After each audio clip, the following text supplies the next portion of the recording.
దేవుని నామానికి మహిమ కలుగును గాకండి. వాక్యంలోకి వెళ్దాము. దానియేలు రాసిన గ్రంథము 1వ అధ్యాయము 9వ వచనం.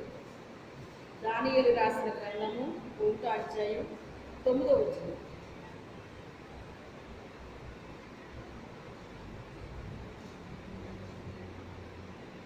దేవుడు ప్రపంచముల అధిపతి దృష్టికి దానియేలునకు కృపా కటాక్షమునందు అనుగ్రహించెను. కనుక ప్రపంచముల అధిపతి దానియేలుతో ఇట్లనెను, నీకు అన్నపానములను నియమించిన రాజుకు నా యజమానికి నేను భయపడుచున్నాను. నీ ఈడు బాధల ముఖముల కంటే నీ ముఖములు కృషించినట్టు ఆయనకు కనబడలేనా? అట్లయితే మీరు రాజు చేత నాకు ప్రాణాపాయము కలగలేదు.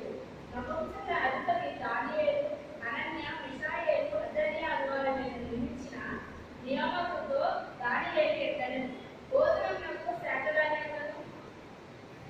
శాఖధాన్యాలను, ఆకులను, నీళ్లను నీ దాసులకు పంపించి దయచేసి 10 దినముల వరకు మమ్మల్ని పరీక్షించుము.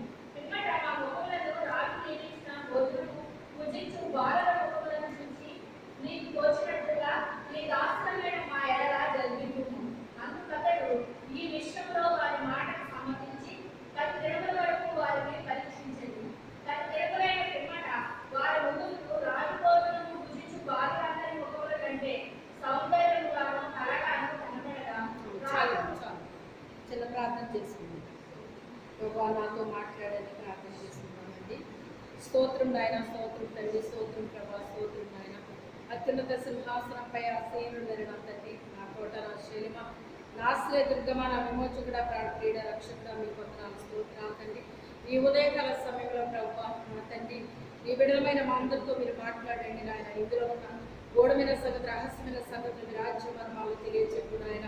నీ పరలోకపు జ్ఞానముతో నన్ను నింపు నాయన. నీ సత్యవాక్యమును సరిగా విభజించి నీ పరలోకపు జ్ఞానంతో గ్రహింపుతో నన్ను నింపు నాయన. అభిషేకించు తండ్రి నాయన. ప్రభావ నూతనమైన శైలిలో బోధించడానికి నూతనమైన ప్రత్యక్షతలు మాకు అనుగ్రహించి సహాయం చేయండి. వినగలిగిన చెవి, గ్రహించే హృదయం, అనుసరించి నడిచే జీవితాలు మాకందరికి అనుగ్రహించి సహాయం చేయమని యేసు అతి పరిశుద్ధ నామములో అడిగి వేడుకొనుచున్నాము తండ్రి, ఆమేన్. హల్లెలూయా. ఇక్కడ మనము దానియేలు గ్రంథాన్ని మనము చూసినప్పుడు అండి, ఆ రోజుల్లో మరి రాజులు ఉండేవారు. ఒక దేశం మీదకి ఒక దేశం దండెత్తుకుని వెళ్ళడం అనేటువంటిది జరిగేది. అయితే ఇక్కడ మరి నెబుకద్నెజర్ అనేటువంటి రాజు మరి వీళ్ళ మీదకే వెళ్ళేవాడు అనమాట అండి. వెళ్ళినప్పుడు యెరూషలేము మీదకి వెళ్ళినప్పుడు అక్కడి నుంచి కొంతమందిని తీసుకొస్తూ ఉండేవాడు అనమాట. అలాగా అప్పుడు కూడా వీళ్ళని తీసుకొచ్చాడండి. రాజవంశంలో లోపం లేని బాలుని తీసుకొచ్చినట్టుగా వాక్యం చెప్తుంది ఇక్కడ. అంత మాత్రమే కాదు, కానీ మరి దేవుని యొక్క మందిరంలో ఉన్న బంగారు పాత్రలు, వెండి పాత్రలు కూడా తీసుకొచ్చాడని వాక్యం చెప్తుందండి. అయితే తీసుకొచ్చినప్పుడు మరి అక్కడ రాజు ఏమని చెప్తున్నాడంటే 5వ వచనంలో చూడండి, మరియు రాజు తాను భుజించే ఆహారంలో నుండి, తాను పానము చేయి ద్రాక్షారసంలో నుండి అనుదిన భాగము వారికి నియమించి 3 సంవత్సరాలు వారిని పోషించి పిమ్మట వారిని తన ఎదుట నిలవబెట్టుకున్నట్లు ఆజ్ఞ ఇచ్చాను. అయితే వాళ్ళకి మరి కల్దీల విద్య, భాష వాళ్ళకి నేర్పించాలన్నమాట అండి. 4వ వచనంలో ఉందన్నమాట. రాజవంశంలో ముఖ్యులై లోకం లేని సౌందర్యమును, సకల విద్యా ప్రవీణతయు, జ్ఞానము కలిగి తత్వజ్ఞానము తెలిసిన వారై రాజు నగరునందు నిలువదగిన కొందరు బాలులను రప్పించి. మొదట వాళ్ళు ఎలాంటి వాళ్ళటండి? రాజవంశంలో వాళ్ళండి. ఎవరో రాజవంశంలో వాళ్ళే కాదట. వాళ్ళలో ఏం లేదంటున్నాడు? లోపం లేదండి. లోపం లేని వాళ్ళు రాజవంశంలో ఉండడమే కాదు, కానీ కొన్ని లోపాలు ఉంటాయండి. కానీ వీళ్ళకి ఏమి లేవంటున్నాడు? లోపం లేదటండి వీళ్ళకి. అలాంటి వారికి మళ్ళీ వాళ్ళకి ఎలాంటి వాళ్ళంటే వాళ్ళు విద్యలో ప్రవీణత, విద్య విషయంలో ప్రవీణత అనేటువంటిది వేరండి. మళ్ళీ విద్యాభ్యాసం చేయటం అండి, అందులో ప్రవీణత సంపాదించడం అంటే అది అది చిన్న విషయం కాదు, అవునా కదా? ప్రతి ఒక్కరు స్కూల్కి వెళ్తారండి. స్కూల్కి వెళ్ళిన వాళ్ళు అందరూ సమానం అవుతారా? అందులో కొంతమంది ప్రవీణత కలిగిన వాళ్ళు ఉంటారండి. అందులో వీళ్ళు ప్రావీణ్యత కలిగిన వారని రాయబడింది. అంత మాత్రమే కాదు, కానీ జ్ఞానం కలిగిన వారని ఉందండి, తత్వజ్ఞానం తెలిసిన వారని ఉందండి. రాజు నగరునందు నిలువదగిన కొందరు, అంటే రాజనగరిలో నిలబడటానికే తగిన వాళ్ళటండి వాళ్ళు. అంటే ఎలాంటి వాళ్ళని తీసుకొచ్చాడో చూడండి. అంటే ఒక రకంగా చెప్పుకోవాలంటే, మన భాషలో చెప్పుకోవాలి అంటే, పళ్ళు ఉంటాయండి, షాప్లో పళ్ళు ఉంటాయండి. ఆ పళ్ళు ఇప్పుడు ద్రాక్షలు ఉన్నాయనుకోండి, అన్ని మంచి ద్రాక్ష ఒక చోట పెడతాడు, కొంచెం అటు ఇటుగా ఉన్నాయి ఓ చోట పెడతాడండి. మొత్తం అంతా కొంచెం పాడైపోయినవి కూడా ఓ చోట పెడతాడు అనమాట. బాగా తక్కువకి వచ్చేవి ఏంటి కదా, కొంచెం ఇటుగా అటుగా ఉన్నాయి, కొంచెం రేటు తగ్గుతుందండి. అయితే ఇంకా మంచిగా ఉన్న పళ్ళు ఉంటాయన్నమాట అండి. ఒకసారి ఎప్పుడో మా ఇంటికి ఒక ఆవిడ వచ్చారన్నమాట అండి. వాళ్ళ పాపని ఇక్కడ రత్నం గారి కాలేజీలో లెక్చరర్గా జాయిన్ చేయడానికని వచ్చారన్నమాట అండి. ఆవిడ ద్రాక్ష పళ్ళు ఇంకా కొన్ని తీసుకొచ్చారన్నమాట, కొన్ని ఫ్రూట్స్ తెచ్చారండి. అవి అసలు చాలా ఉండిపోయినాయి అనమాట అండి. అసలు ఒక్క కాయ కూడా రాలట్లేదు. ఏంటి ఇంత ఇలాగే ఎలా ఉన్నాయి ఇవి? అప్పుడు ఆ ఆంటీ గారిని అడిగాను, తర్వాత నేను కలిసినప్పుడు అడిగాను, ఆంటీ ఈ పళ్ళు ఇంత ఇలాగ ఎలా ఉన్నాయి ఇవి, మీరు ఎక్కడి నుంచి తెచ్చారు ఏంటి అని చెప్పేసి అంటే, మేము ఎప్పుడు ఆ షాప్ దగ్గర మేము వాడతాంరా, మంచి పళ్ళు అయితేనే ఇస్తాడు మా పాత్రలో, లేకపోతే మాకు ఎవడో ఉండండి అమ్మ మీకు ఈ కాదు కానీ మంచిగా ఇస్తానని చెప్పేసి ఆపేస్తాడు తప్ప ఎవడో మంచి ఇస్తాడు రా అని చెప్పేసి అన్నాను. నిజంగానే ఒక 2 నెలలైనా పళ్ళు అలాగే ఉన్నాయండి. చాలా దాన్ని బట్టి నాకు అర్థమైంది ఏంటంటే ఇవి చాలా శ్రేష్టమైన పళ్ళు. అది వాక్యంలో కూడా ఉందండి. కొంతమంది శ్రేష్టమైన వారిని ఉంచుతాడటండి దేవుడు. ఎప్పుడు ఉంచుతాడో తెలుసా? లాస్ట్కి ఉంచుతాడండి. ఎప్పుడు ఉంచుతాడు? మొదట విడిపళ్ళు పోయినవి ఉంటాయి కదా, అవి సేల్ అయిపోతాయి, దాన్ని కొనుక్కోగలిగిన వాళ్ళు అవి కొనుక్కుంటారు. ఇంకా కాస్త డబ్బు పెట్టగలిగిన వాళ్ళు అటు ఇటుగా ఉన్నాయి కొంటారు. శ్రేష్టమైనవి కొనాలంటే అప్పుడు ఆ యజమాని ఏమంటాడో తెలుసా? మీకు కావాల్సితే తీసుకోండి సార్, ఎంతకంటే నేను ఇక తక్కువకి ₹1 కూడా నేను తగ్గనని చెప్తాడు. ఎందుకని? అవి శ్రేష్టమైన పళ్ళు మనకి. అలాగే దేవుని బిడ్డలమైన మనలో కూడా శ్రేష్టమైన వాళ్ళు ఉంటారండి. ఎవరుంటారు? శ్రేష్టమైన వాళ్ళు ఉంటారు. అలాంటి ఫలాల్ని కూడా దేవుడు ఏం చేస్తాడంటే, వాళ్ళని ఉపయోగించినప్పుడు దేవుని నామానికి మహిమ తీసుకొస్తారండి. ఏం చేస్తారు?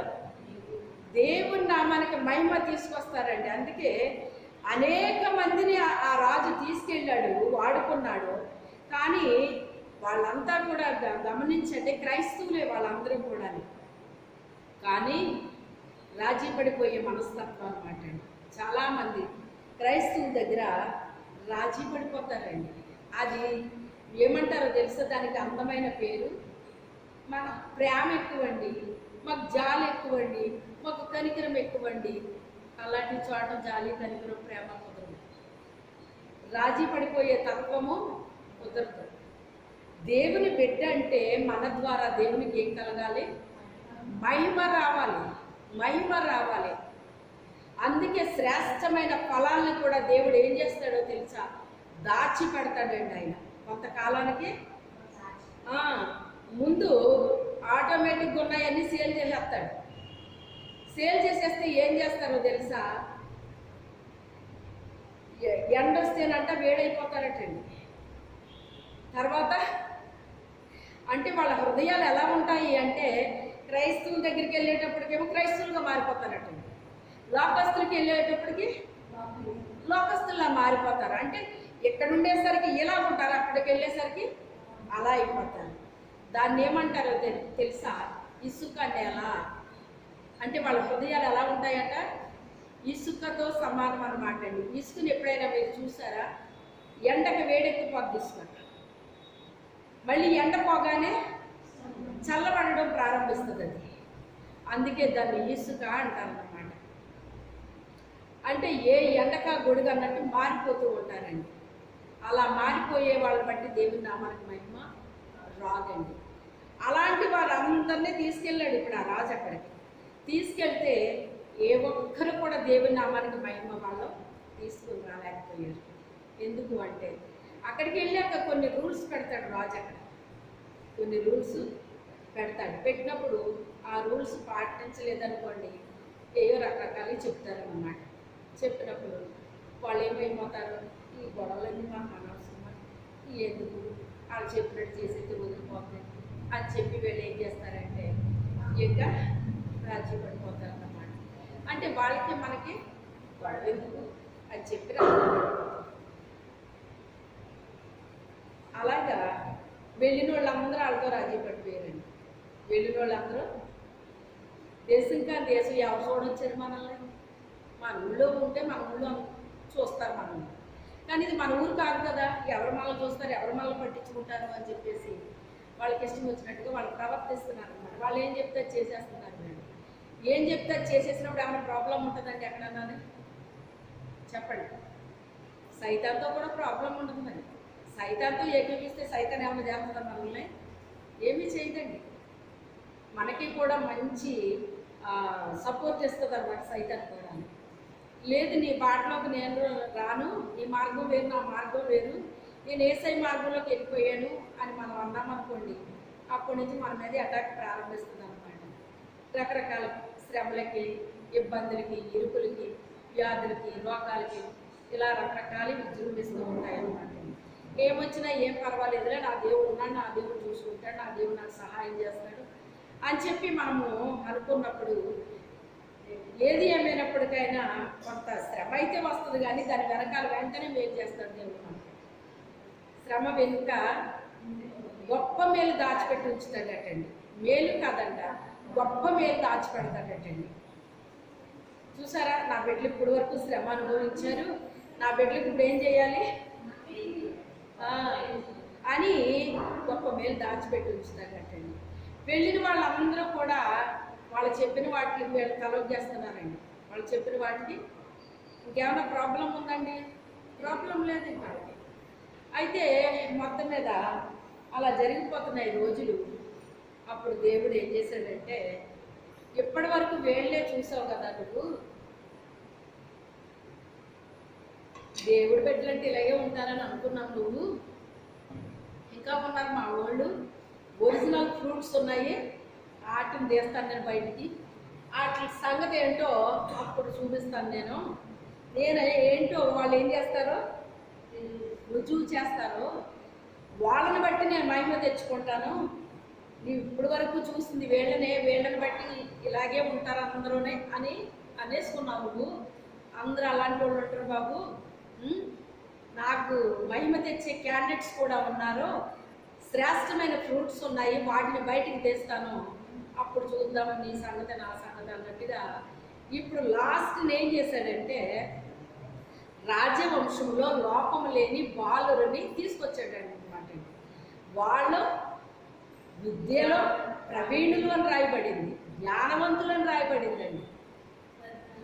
తర్వాత తత్వజ్ఞానం తెలిసిన వాళ్ళట, వివేకము ఉన్న వాళ్ళటండి. ఇలా చూసుకుంటూ పోతే వాళ్ళకి అనేకమైనవి దేవుడు అనుగ్రహించాడండి, అనేకమైనవి దేవుడు అనుగ్రహించాడు. అయితే వాళ్ళు రాజీ పడే మనస్తత్వము వాళ్ళ దగ్గర లేదు. పోన్లే అక్కడికి వెళ్ళాం కనుక వాళ్ళతో పాటు కలిసిపోతే మంచిది.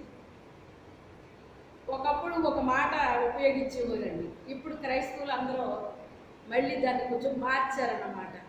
నలుగురితో నతానియాలు, కులంతో కొర్నేలి అని అంటున్నారటండి క్రైస్తవులు. అంతకుముందు ఇంకో రకం ఉపయోగించేవారు అన్నమాట అండి. ఇలాగా అయిపోతూ ఉంటారు అని చెప్పి అంటూ ఉంటారు. వీళ్ళు అలాంటి వాళ్ళు కాదండి, వీళ్ళు అలాంటి వాళ్ళు కాదు. ఎప్పుడైతే మనం క్రీస్తు రక్తంలో కడగబడ్డామో, దేవుని బిడ్డలుగా మనం అయిపోయామో, ఆయన ఆత్మచేత నడిపించబడుతున్నాము, ఆయన అభిషేకాన్ని పొందుకున్నాము, ఒక ముద్ర మన మీద పడిపోయిందో, క్రీస్తు ముద్ర మన మీద పడిందో, ఇక మన దగ్గర ఏముండదండి, రాజీ పడిపోయే తత్వం ఉండదండి. అవతల వాళ్ళు ఎవరైనా కావచ్చు, కానీ మన దగ్గర రాజీ పడే మనస్తత్వం ఉండదండి. అయితే ఆ రాజు అన్నాడు కదా వీళ్ళని చూసి, ఇదిగో ఈ బాలుని చూస్తున్నారు కదా మీరు, వీళ్ళకి 3 సంవత్సరాలు నేను ఏ ఆహారం తింటానో అదే పెట్టండి, నేను తాగే ద్రాక్షారసం వాళ్ళకి ఇవ్వండి, 3 సంవత్సరాలకే వాళ్ళని నేను పరీక్షిస్తాను అంటాడు రాజు. అంటే సరే అన్నాడు. అన్నప్పుడు శద్రకు, మేషకు, దానియేలు, అబేద్నెగోలు వీళ్ళ నలుగురండి. ఈ నలుగురిలో 3 ఒక కేటగిరీకి చెందిన వాళ్ళు. శద్రకు, మేషకు, అబేద్నెగోలు ఒక కేటగిరీకి చెందిన వాళ్ళు, విశ్వాసులే వాళ్ళు కూడా, వాళ్ళ పౌరుషం కలిగిన వాళ్ళేనండి. కానీ వాళ్ళని మించిన ఆయన ఎవరో దానియేలు. ఇప్పుడు దానియేలుకు ఒక ఆలోచన వచ్చింది, రాజు తినే భోజనం పెట్టమంటున్నాడు. మరి ఆ రోజుల్లో రాజులు వాళ్ళ దేవతకి బలర్పించేవారు. ప్రతిరోజు ఏం చేసేవారు, దేవతకి బలర్పిస్తారన్నమాట. బలర్పించిన ఆ మాంసాన్ని తెచ్చి వండి పెడతారండి రాజులు. అది అక్కడ జరిగే పద్ధతి.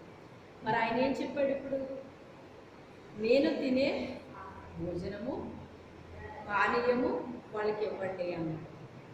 అప్పుడు వెంటనే దానియేలుకు అర్థమైపోయింది, రాజు ఇలాంటిది తింటాడు కదా, మరి అలాంటిది మనం తినకూడదు కదా అని. ఆ కాలంలో మరి దేవుడు చెప్పాడు కదండి వీళ్ళకి, ఆ రకంగా మరి అలాంటిది మనం భుజించకూడదు కదా అని చెప్పి ఆయనకు ఆలోచన వచ్చి ప్రార్థన చేశాడండి. ప్రార్థన చేసి వాళ్ళకు కూడా మిగిలిన ముగ్గురికి చెప్పాడు, ఇలాంటిది మనం తినకూడదు కదా, త్రాగకూడదు కదా. మరి రాజు మత్తునిచ్చే ద్రాక్షారసం తాగుతాడు. ఇప్పుడు చూడండి, ద్రాక్షారసం అంటే మత్తునిచ్చేది వేరండి, ఆరోగ్యానికి తాగేది వేరండి. వివాహాల్లో కూడా అది ఆరోగ్యకరమైన ద్రాక్షారసం అండి, మత్తునిచ్చేది కాదు. ఇప్పుడు చూడండి, మనకి విందుల్లో పెళ్ళిళ్ళు జరుగుతున్నాయి కదా, అప్పుడు ఏమిస్తారు మనకి, సహజంగా కూల్ డ్రింక్స్ ఇస్తారు కదా. అలాగే వాళ్ళకి ద్రాక్షారసం అనేటువంటిది వాళ్ళకి ఆనవాయితీ, అక్కడ వాళ్ళకి ఆనవాయితీ. అయితే ఇక్కడ మత్తునివ్వడం అనేటువంటిది అది వేరే ద్రాక్షారసం, మత్తునిచ్చేది వేరు. కానీ ఇక్కడ రాజు తాగేది మత్తునిచ్చే ద్రాక్షారసం. అది ఆ ద్రాక్షారసం మనం తాగకూడదు కదా అని దానియేలు జ్ఞానవంతుడు కనుక, అందుకే దానియేలు దేవుడు ఏమని చెప్పాడు, నాకు ప్రియమైన వాడవు అన్నాడు. దానియేలు దేవుడికి చాలా ప్రియమైన వాడండి. ఆయనకు ప్రియమైన బిడ్డలు ఎవ్వరూ ఉండరని కొంతమంది సేవకులు బోధిస్తూ ఉంటారండి. ఎందుకు ఉండరండి? ఒక తల్లిదండ్రికి 10 మంది బిడ్డలు ఉంటే ఆ 10 మంది బిడ్డల్లో ఒక్క బిడ్డ బాగా ఇష్టపడతారు తల్లిదండ్రులు. ఎందుకని? వాళ్ళ 10 మంది వాళ్ళకి పుట్టలేదా? పుట్టారు. కానీ ఏ బిడ్డ అయితే తల్లిదండ్రులకి బాగా విధేయత చూపిస్తున్నారో, లోపడుతున్నారో వాళ్ళని వాళ్ళు ప్రేమిస్తారండి. అంటే కొంచెం ప్రేమ అధికంగా ఉంటుంది వాళ్ళ మీద, ప్రేమ అధికంగా ఉంటుంది, వాళ్ళు నమ్మకంగా ఉంటారండి. తల్లిదండ్రులు ఏ పని చెప్పినా ఏం చేస్తారు వాళ్ళు, ఇంక వాళ్ళ పని చెప్తే ఇక మేము చేసుకున్నట్టే, మేము ఎలా చేసుకుంటాం అలాగే చేస్తారు వాళ్ళు అనే గొప్ప నమ్మకం ఆ తల్లిదండ్రులకి ఉంటుందండి. అలాగే దేవుడికి కూడా ప్రియమైన వారు ఎందుకు ఉండరని అనుకుంటున్నారు, అలాంటిది ఏమి ఉండదు. ప్రియమైన వారు ఎవరు ఉండరంటారండి చాలామంది, అలా కాదు.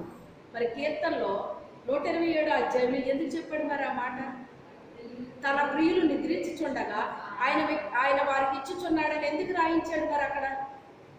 అయితే అది గొప్ప. అందరూ ఎందుకు ప్రియముగా ఉంటారు? అందరూ ఉండరండి. ఎవరు ఉంటారో వాళ్ళ మీద కాస్త మోతాదు ఎక్కువ ఉంటుందండి దేవుడికి ప్రేమ. అంటే వాళ్ళు నిద్రపోతున్నా కూడా ఇచ్చేస్తాడటండి ఆయన.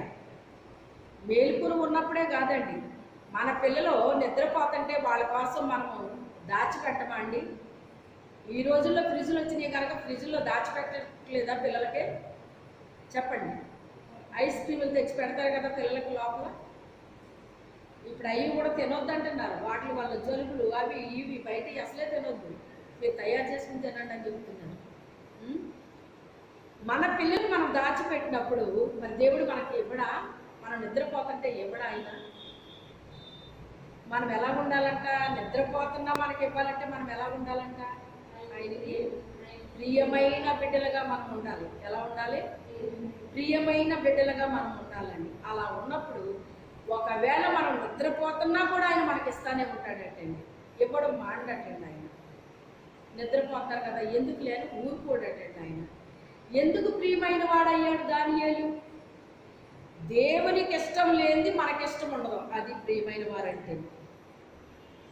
అర్థమైందా? దేవుడు అంటే ఎవరు? మన తండ్రి. మన తండ్రి అంటాము.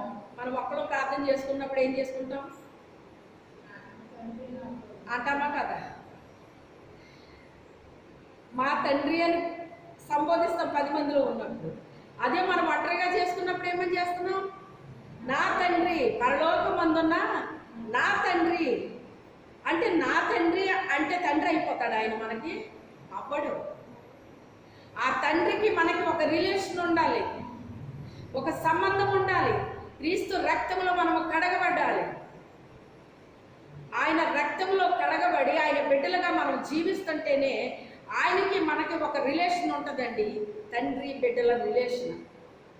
ఎప్పుడైతే ఆ రిలేషన్ మనం మెయింటైన్ చేస్తున్నామో మన తండ్రికి మహిమ తేవాలని ఉంటుందటండి. మనకి ఏమనిపిస్తుంది? ఈ రోజున మీరు చూడండి, అసలు కూలి పని చేసుకున్న పిల్లలు ఫస్ట్ క్లాస్లో పాస్ అయిపోవటం, జిల్లా స్థాయిలో రావడం, రాష్ట్ర స్థాయిలో వస్తుంటే ఆ తల్లిదండ్రులు ఎంత పొంగిపోతున్నారు? ఆ పిల్లలు బట్టి తల్లిదండ్రులకు పేరు వచ్చిందా లేదా? ఆ గ్రామానికి పేరు వచ్చిందా లేదా? వాళ్ళ ఇంటికే కాదండి, ఆ గ్రామానికే పేరు తెస్తున్నారండి పిల్లలు. కష్టపడి పని చదివిన వాళ్ళు ఏం చేస్తున్నారు? ఇప్పుడు పేరు తెస్తున్నారండి. అలాగే దేవుడి బిడ్డలమైన మన ద్వారా కూడా దేవునికి ఏమి రావాలి? అది వస్తుందండి. మహిమ తెస్తామండి. మన తండ్రికి ఏం చేస్తాము? మహిమను తీసుకొస్తాం. మహిమను తీసుకొస్తాం. ఈ మాట ఎక్కడ రాయబడింది? ప్రకటనలో రాస్తాడు. వారు వస్తూ ఏం తీసుకొస్తారట? మహిమను తీసుకెళ్తామంటండి. పరలోకానికి కూడా ఏం తీసుకెళ్తామంట? పరిశుద్ధమైన జీవితాన్ని మనం జీవిస్తేనంట మహిమను తీసుకుని వెళ్తామంటండి పరలోకానికి కూడా. మనం దేవునికి మహిమను తీసుకుని వెళ్తామంట. మనం ఎక్కడికి వెళితే అక్కడ దేవుని నామానికి మహిమను తీసుకొస్తామంటండి. అది మన ఊరు కావచ్చు, పరాయి ఊరు కావచ్చు, ఏ ఊరైనా కావచ్చు. మనల్ని బట్టి మన తండ్రికి ఏమొస్తుంది? అక్కడ మహిమ వస్తుంది. ఎందుకు మహిమ వస్తుంది? మన తండ్రికి ఏది ఇష్టమో అదే మనం చేస్తామండి. మన తండ్రికి ఏది ఇష్టమో అదే చేస్తాము, ఏది ఇష్టమో అదే తింటామండి. అందరూ తింటున్నారు కదా అని మనం తినము, అందరూ తాగుతున్నారు కదా అని మనం తాగము. అందరితో ఎంజాయ్ చెయ్యకపోతే వాళ్ళ నా పక్షాన్ని నిలబడరేమో, లేకపోతే నాతో మాట్లాడరేమో, నా దగ్గరికి రారేమో అని చాలామంది ఏం చేస్తారంటే రాజీ పడిపోతూ ఉంటారన్నమాట అండి. రాజీ పడిపోతూ ఉంటారు. చూడండి, ధనవంతుడు చనిపోయాడండి.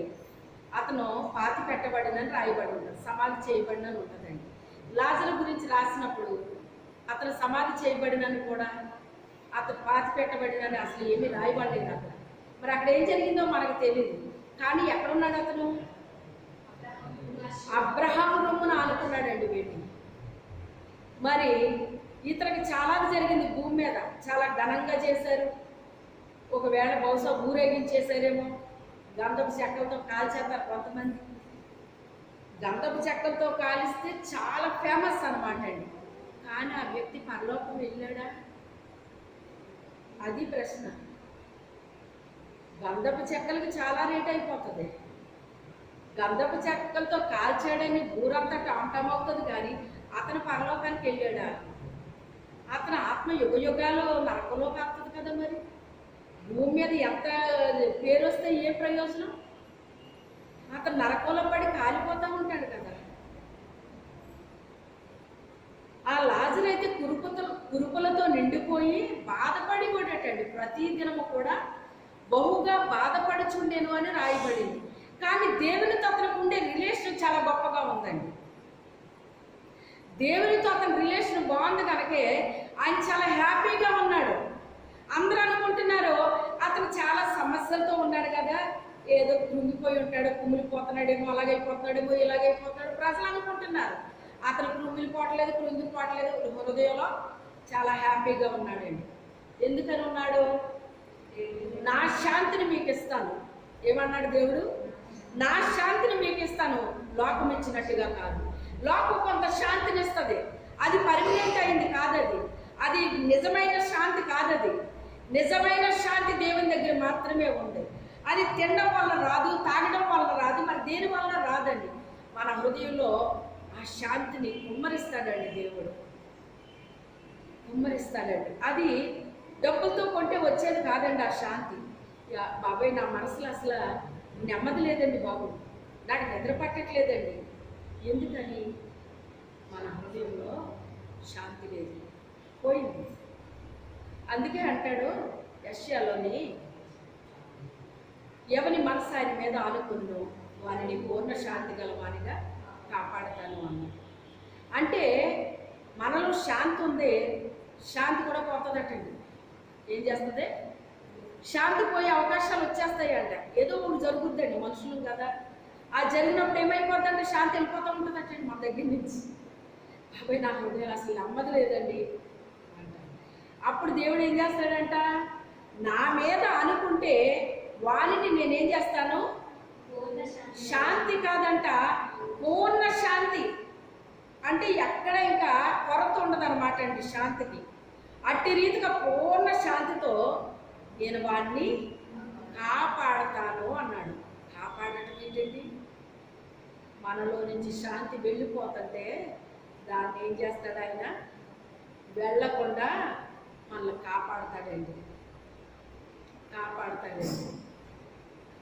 అయితే ఆ శాంతి సమాధానాలు దేవుడు మనకి ఇచ్చినవండి, మనకిచ్చినవి. అది లోకం ఇచ్చినట్టుగా కాదంటున్నాడు. లోకం కొంత ఇస్తూ ఉంటుంది అన్నమాట.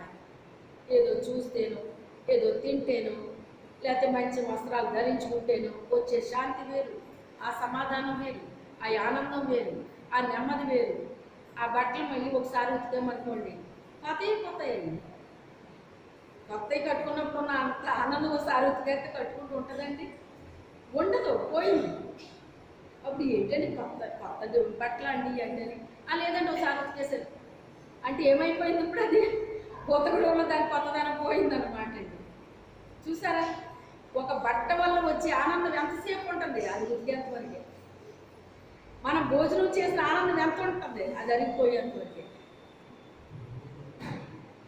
ఒక కొత్త ఇంట్లోకి మనం వెళ్ళామంటే ఎంత ఆనందం ఉంటుంది? కొన్ని రోజులే. ఇలాంటి ఆనందాలు అవి తాత్కాలికమైనవి తప్ప అవి ఒరిజినల్గా పర్మనెంట్గా ఉండేవి కాదండి. ఒరిజినల్ది పర్మనెంట్ది దేవుడు మన హృదయంలో ఇస్తాడండి. అది పోతున్నా కూడా దేవుడు ఏం చేస్తానంటున్నాడు? నువ్వు నిజంగా నా మీద అనుకుంటే అది పోకుండా నేను కాపాడుతానంటున్నాడు. పోతుంది, అది ఏదో ఒకటి జరుగుతూ ఉంటుంది.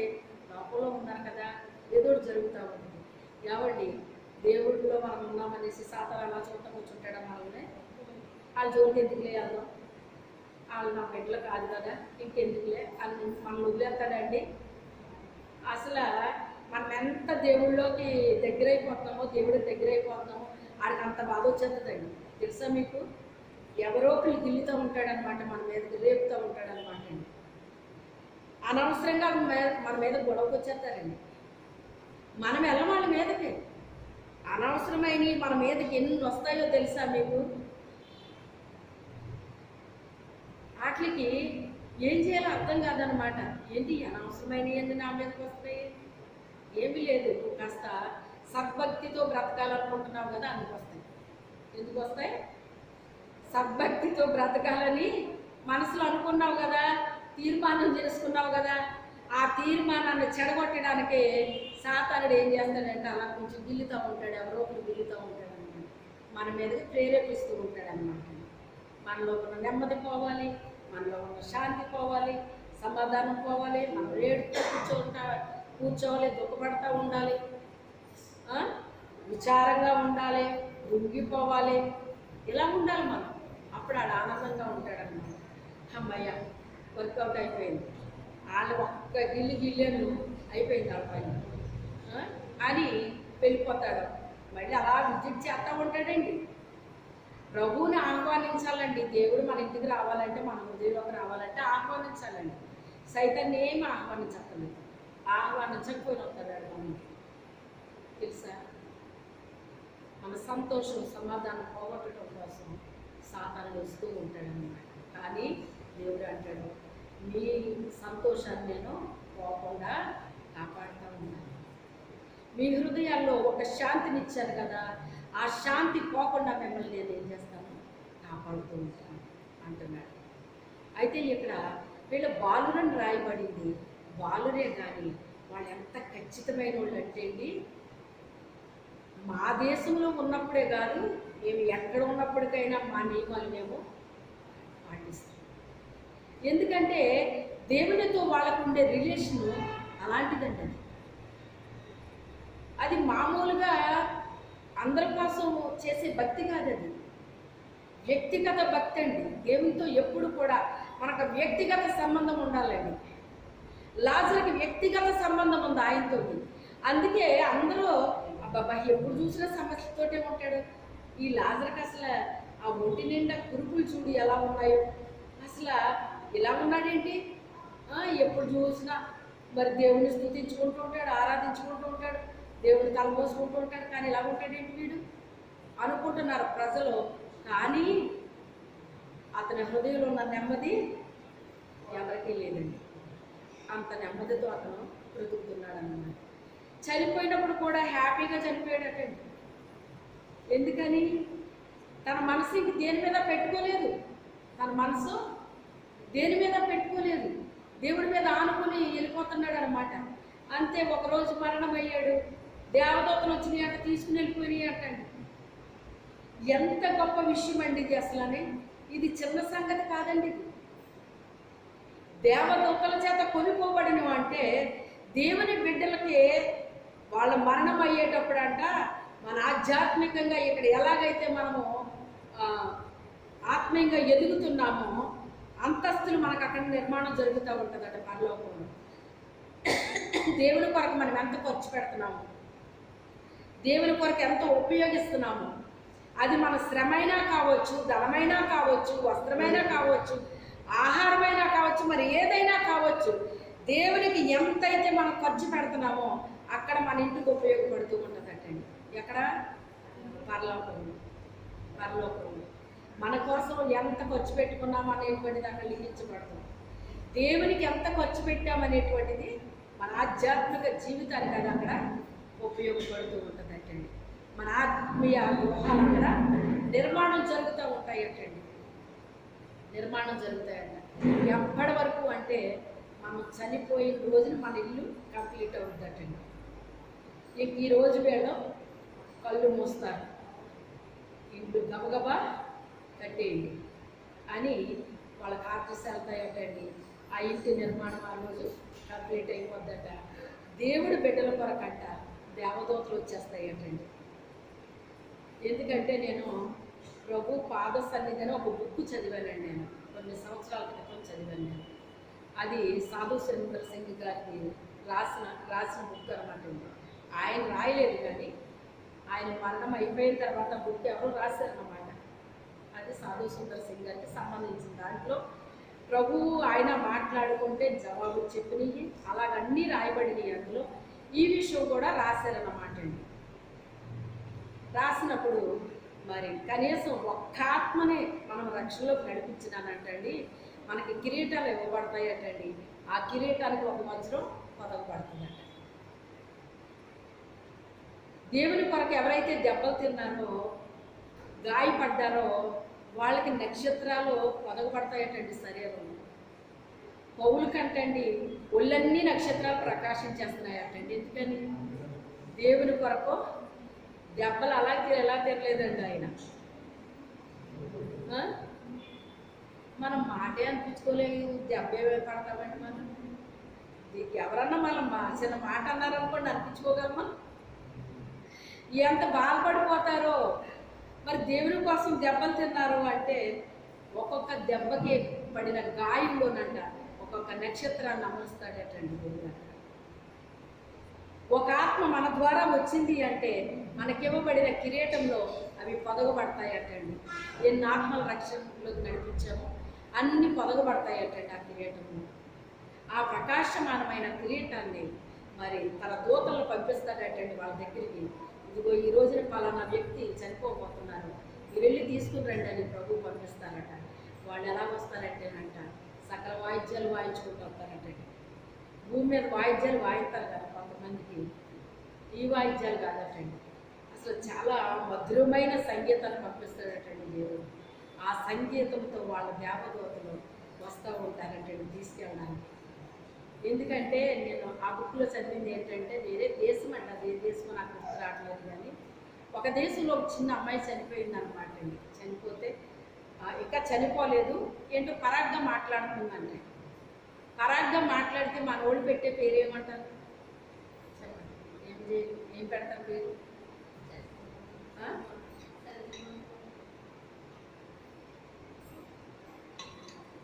పరాగ్ మాటలు వచ్చి ఇంకేం చచ్చిపోతారా? ఇంకేళ్ళకి ఏం తెలియట్లేదు, ఏంటేంటో మాట్లాడుతున్నారో అని చెప్పేసి అంటారనమాట. అప్పుడు ఆ అమ్మాయి అంటుందంట, తన చుట్టూ చేరిపోయి ఏడుస్తున్నారట ఆ అమ్మాయి కొడుకు.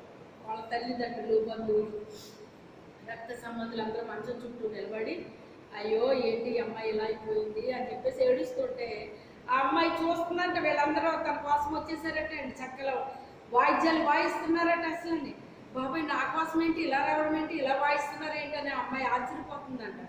ఆ సంగీతాలు ఏళ్ళకి వినబట్టలేదు, మనుషులకి వినపడవండి అవి. ఎవరి కోసం వచ్చారో వాళ్ళకే తెలుస్తుంది ఆ విషయం, మిగతా వాళ్ళకి తెలియదు అది. అప్పుడు ఈ అమ్మాయి అంటుందంట, అమ్మ నా కోసం ఏడవకండి, ఇదిగో నా కోసం ప్రభు అదిగో ద్వారం దగ్గర నిలబడ్డారు, ఆయన పైన నిలబడ్డారటండి. ఆయన వీళ్ళ కిందకు వచ్చారంటండి. ఇదిగో నా కోసం ప్రభు వచ్చారు, అదిగో అక్కడ నిలబడ్డారు, ఈ దూతలన్నీ కూడా నన్ను తీసుకెళ్ళడానికి వచ్చినాయి, ఇదిగో చుట్టూ నా చుట్టూ నిలబడ్డాయి అంటే ఏళ్ళు తప్ప ఎవరు కనపడతలేదు వీళ్ళకి. ఆమె ఆత్మనేత్రాలు తెరవబడినాయి, వీళ్ళ ఆత్మనేత్రాలు మూయబడినాయి. మూయబడిన వాళ్ళకి ఆత్మ విషయాలు ఏమర్థమవుతాయండి, ఏం తెలుస్తాయి? తెలియట్లేదు. అప్పుడు అదిగో అరుగు వచ్చేసరి దూతలు అంటే ఎక్కడున్నారు దూతలు, ఎక్కడున్నారు దూతలు వాళ్ళకి కనపడట్లేదు. అప్పుడు కాసేపటికి కళ్ళు మూస్తుందంట ఆ అమ్మాయి. ఆ తర్వాత ఆ అమ్మాయిని తీసుకుని వాళ్ళు పైకి వెళ్తుంది. అప్పుడు ఆయన నిచ్చెన పైన నిలబడి రా నా కుమార్తె, నీ కొరకే నేను వెయిట్ చేస్తున్నానని ఆ అమ్మాయిని అమాంతం ఎత్తుకున్నారంట. ప్రభు ఎత్తుకుని తీసుకెళ్ళారట. ఆ తర్వాత ఇదిగో తనకి ఏర్పాటు చేయబడిన గృహానికి తీసుకెళ్ళి అక్కడ పెట్టండి అనేసి పంపించినప్పుడు ఆ గృహానికి తీసుకెళ్ళారట. ఆ గృహంలో ఒక కిరీటం ఉందంటండి. ఆ కిరీటం తెచ్చాయి అమ్మాయి తన మొక్క పెట్టారంటండి. ఇదేంటి నాకు కిరీటం ఏంటి, నాకు ఈ గృహం ఏంటి, ఇది ఎవరిది, ఇది ఏంటిది అనేసి అంటే ఇది నీ గృహమేనమ్మా, నీ కొరకు ఇది నిర్మాణం చేయబడింది, ఈరోజు నువ్వు చనిపోతావని ఈరోజే కంప్లీట్ అయిపోయింది ఇది అన్నారంట. తీసుకెళ్ళినోడు చెప్పారటండి. చెప్పినప్పుడు ఈ కిరీటం ఏంటి, మరి నాకేంటి కిరీటం ఏంటి, అసలు నేనేం చేశాను అన్నారంట. మరి దేవుడు చెప్పాడు కదండి, ఏం చెప్పాడు? రక్షణ అనే కిరీటాన్ని మనకి ఇస్తానన్నాడు. ఆ రక్షణ అనే కిరీటం పొందుకుంది. అంత మాత్రమే కాదు, ఆమె ద్వారా 3 ఆత్మలు దేవుళ్ళకి వచ్చినాయి అంటాడు. ఎన్ని ఆత్మలు? ఆ 3 పొదగబడ్డాయంట కిరీటంలో. మరి ఇవేంటి, ఎందుకు ఇందులో పెట్టారు అని అడిగితే, నువ్వు భూమి మీద 3 ఆత్మలు రక్షించావమ్మా, ప్రభువులోకి నడిపించావు, అందుకే నీ పేరట 3 ఆత్మలు రక్షణలోకి వచ్చినాయి, ఈ 3 నీ యొక్క కిరీటంలో పొదగబడ్డాయి అని చెప్పారంట. అలాగా ఒక్కొక్క రూములో ఎవరి గృహంలో వాళ్ళకి ఆ కిరీటాల మీద ఆ వజ్రాలు, వైడూర్యాలు ఇవన్నీ పొదగబడ్డాయంటండి. కొంతమంది దేవుని కొరకు దెబ్బలు తిన్న వాళ్ళకైతేనంట వాళ్ళ శరీరం మీద ఎన్ని గాయాలు అయిపోయినాయి, ఆ గాయాల్లో ఒక్కొక్క నక్షత్రం ప్రకాశిస్తుందంటండి. ఒక్కొక్క నక్షత్రం ప్రకాశిస్తుందంట. ఇదేంటి వీళ్ళ శరీరం ఏంటి ఎలా మెరుస్తుంది ఏంటి, నక్షత్రాలు మెరుస్తున్నాయి ఏంటి వీళ్ళ శరీరంలో అని అడిగితే, వాళ్ళ ప్రభు కొరకు దెబ్బలు తిన్నవాళ్ళు అని చెప్పారటండి. వాళ్ళ కోసం వాళ్ళు దెబ్బలు తింటే ఏ ప్రయోజనం ఉండదండి, గాయాలు మచ్చలు తప్ప ఏముండదండి. ప్రభు కొరకు దెబ్బ తింటే దానికి ఏమి ఇచ్చాడు ఆయన? నక్షత్రాలు పొదిగాడండి ఆయన. ప్రభువు పేరట మనం ఏది చేసినా కూడా అది మనకి తప్పకుండా పొందుకుంటామండి. ప్రభు కొరకు శ్రమ అనుభవించామా, అవమానాలు పొందామా, నిందలు అనుభవించామా, ఎగతాళీలు చేయబడ్డామా, నష్టపోయామా, కష్టపడ్డామా, వీటన్నిటికీ కూడా మనకి పరలోకంలో ప్రతి దానికి మనకు బహుమానాలు ఉంటాయండి. ప్రతి దానికి బహుమానాలు ఉంటాయి. భూ సంబంధించిన వాళ్ళకి తెలియదండి అది. మీరు చెప్పిన వాళ్ళకి అర్థమవుదండి అది. అలా అని చెప్పి నేనైతే బహుమానాల కోసం ఎప్పుడు పనిచేయను. నా దేవుని కొరకు, నా తండ్రి కొరకు నేను పని చేయాలని అనిపిస్తుంది తప్ప ఇది చేస్తే బహుమానం వస్తుందని ఎప్పుడు నాకు అలా అనిపించదండి. బహుమానాలు ఆశించి పని చేయండి. నా తండ్రి కొరకు, నా తండ్రి ఎందుకు నన్ను నియమించుకున్నాడు, ఎందుకు నా తల్లి కడుపు వేసుకున్నాడు, ఎందుకు ఏర్పాటు చేసుకున్నాడు, ఆ పనిని నేను చెయ్యాలి అనేటువంటిదే నా మనసులో ఎప్పుడు తిరుగుతూ ఉంటుందండి. అది ఒక ఆరని అగ్ని వలె నా హృదయంలో మండుతూ ఉంటుందండి. అది ఆరిపోతున్నాను. చిన్న వయసు నుంచి ఆ మంట నాలో ఉందండి. నాకు తెలియని వయసు అయినప్పటికైనా కూడా అప్పటి నుంచి ఆ మంట మండుతూనే ఉంది. ఇప్పటికీ అది ఆరలేదు, ఎక్కువ అవుతుంది తప్ప అది ఆరిపోవటం జరగలేదండి. ఆరిపోవటం జరగలేదు. ఆ మంట మనలో ఉంటే మనం కుదురుగా ఉండలేమండి, కాముగా ఉండలేము, ఏ పని చేయకుండా ఉండలేమండి. మన టైంని బట్టి, సమయాన్ని బట్టి, సందర్భాన్ని బట్టి మనం పని చేసుకుంటూ ఉంటాం. ఒక్కొక్కసారి ఒక్కొక్క రకంగా ఉంటుంది మనది. ఆ టైంని కూడా మనం ఏం చేస్తాం? దేవుని కొరకు ఉపయోగిస్తాం అన్నమాట. ఉపయోగించవచ్చు. ఒకసారి మా పాస్టర్ గారు ఏమన్నారంటే, నిత్యము ప్రార్థన చేసేవాళ్ళు ఎవరో చేయొద్దండి అన్నారు. అంటే నిత్యం ఎవరు చేస్తారు ప్రార్థన? ప్రతి దినం ప్రార్థన చేసేవాళ్ళు చెయ్యొద్దండి అంటే నాకెందుకో ఎత్తాలనిపించింది, కానీ భయంతో ఆగిపోయాను అనమాట. ఎందుకంటే నా మనసులో ఎప్పుడు నేను ప్రార్థన చేసుకుంటూ నాకు అలవాటు అనమాట అండి. నోటితో చెయ్యకపోయినా లోపల చేసుకుంటూ ఉంటాను అనమాట. ప్రతి విషయంలో కూడా దేవుని కృతజ్ఞతలు చెల్లించడం, ఇలా ప్రతి విషయంలో కూడా చేయటం నాకు అలవాటు అనమాట. కానీ భయంతో ఏమో ఇది కరెక్టో కాదు అని ఎత్తలేదు నేను. అప్పుడు ఆయన ఎవరు లేరా అని చెప్పేసి అని అప్పుడు చెప్పారనమాట. ఇలాగే అడిగితేనంట ఒక మా అమ్మ చెయ్యెత్తిందంటండి. ఒక మా అమ్మ ఓ మీటింగ్లో మా అమ్మ చెయ్యెత్తిందంట. ఏం చేస్తావు మా అమ్మ నువ్వు, రోజు ఏం ప్రార్థన చేస్తావు నువ్వు అంటే, ఏం చేస్తాను బాబు, ఉదయాన్నే లేస్తాను, మరి వాకలు తుడుచుకుంటాను, ఆ తర్వాత పాచి పని చేయటానికి వెళ్తాను. మరి పాచి పని చేయటానికి వెళ్ళినప్పుడు అక్కడ వాకలు తుడుతాను కదా ప్రభువా, నేను ఎలా వాకలు తుడుతున్నానో, ఇల్లు తుడుతున్నానో నా హృదయాన్ని తుడిచే ప్రభు అంటాను.